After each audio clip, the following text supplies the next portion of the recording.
Okay. Now, Dwasa, speaking at Series 4 in a historic oratory reminiscent of John F. Kennedy's Cameron days, President Obama came in for a great deal of praise. He mesmerized the audience, 1,500 over there. But some eyebrows were raised when he drew attention to our Constitution and he stressed the need of freedom of religion, secured women and poor. But could the US President have gone back without indirectly referring to certain recent utterances from leaders, which might have caused some concern to religious minorities?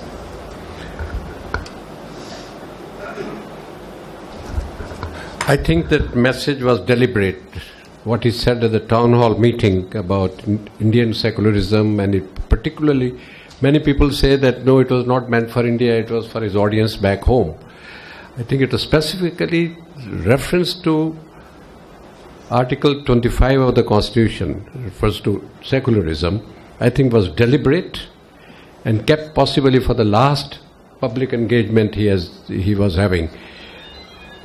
There is a concern abroad, there is no doubt about that. A few incidents that have happened here, whether he should have expressed, he should not have expressed, that's for him to decide. But the message is very, very clear that this is not liked. Particularly this damage, vandalization of some churches, that is drawing a lot of bad publicity abroad. There's no doubt about that. There are other incidents. He didn't specify the communities, which communities, the more aggrieved Christians or Muslim. But he certainly said if democracy is being praised, then this aspect of democracy also he was very, very clear. And he was hinting possibly, I don't know whether I should interpret more. But there are other write-ups in the Western press which say that if there is democracy and secularism in India and tolerance in India, it gives more economic investment opportunities. There was an editorial in Financial Times, I suppose, which said that economic investment in India will be affected unless India is able to contain intolerance, exhibition of intolerance by incidents. And same day, possibly a day or two earlier, the New York Times had a similar editorial. Both had a similar content, that economic development or investment is based on India remaining democracy and remaining tolerant society. Okay, Gauravji, now the floor is all yours. You have heard all I have delivered from the class, the speaker. You can answer, you can respond to what you want.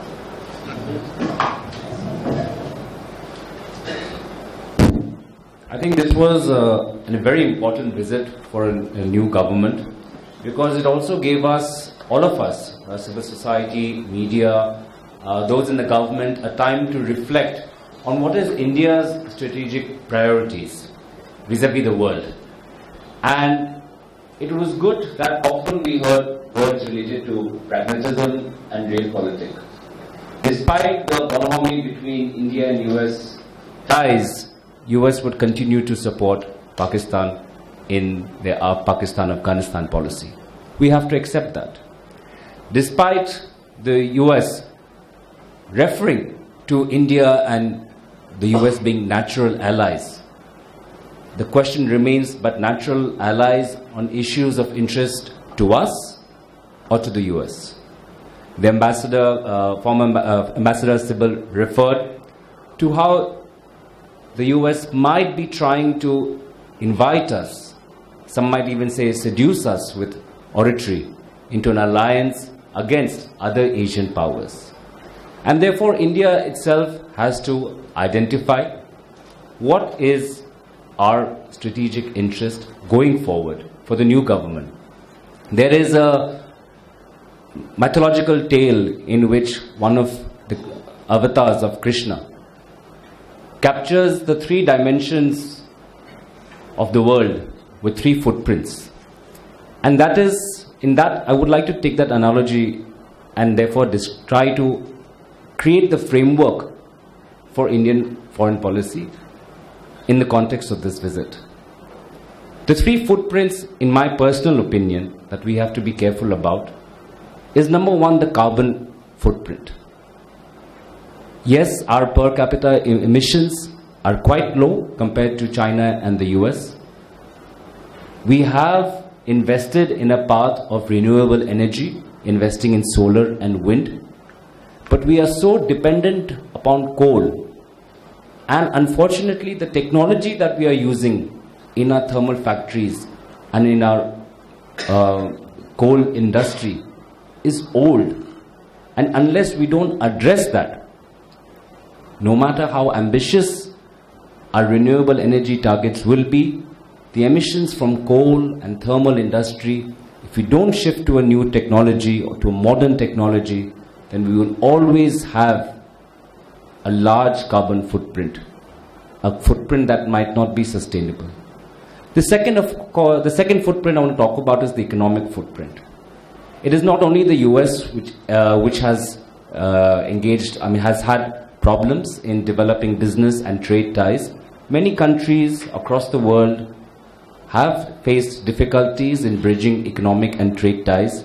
But even domestic companies have also faced a period of economic uncertainty due to either bureaucratic procedures, regulatory procedures, the environment, political environment, many factors. So that is an area where if India reflects within, if we sort our house in order, really simplify our bureaucratic procedures, really have a uniform political environment, it will not only help our domestic investors, it will also help international investors, whether they are American, Chinese or Japanese. The third footprint I want to talk about is the security footprint. We know that ISIS and Al-Qaeda have both referred to India. Al-Qaeda has even referred to setting up activities in my home state of Assam. So on terms of terrorism, we can no longer be restrictive to the terrorist organizations based in Pakistan. And here we need to look at global terrorist organizations because they have spread their tentacles towards India. And here is an area for more collaboration between India and America. And lastly, in terms of the military footprint, and something that the Ambassador Sibbal referred to, it is very important when we talk about the Look East or /Act East, that we look towards our old maritime routes in which India was at one point so active during the using the spice trade. So that is an area where we have to boost both our power capabilities regarding our defense, purchase those long-range missiles and have those modern submarines that the General referred to, as well as be careful not to antagonize China because we want to benefit from China's economic rise. We want to work with the ASEAN countries. We are with China, we want to have a friendly competition. It is a competition nonetheless, we should recognize that, but let it be a friendly competition. Otherwise, if the elephant and the dragon start fighting with each other, then what will happen to the smaller ASEAN countries? So we have to be very mindful about our three footprints. And I think that this is a successful visit to reassess our priorities going forward, and I'm quite optimistic. Thanks very much. Ladies and gentlemen, a big round of applause for our distinguished panelists.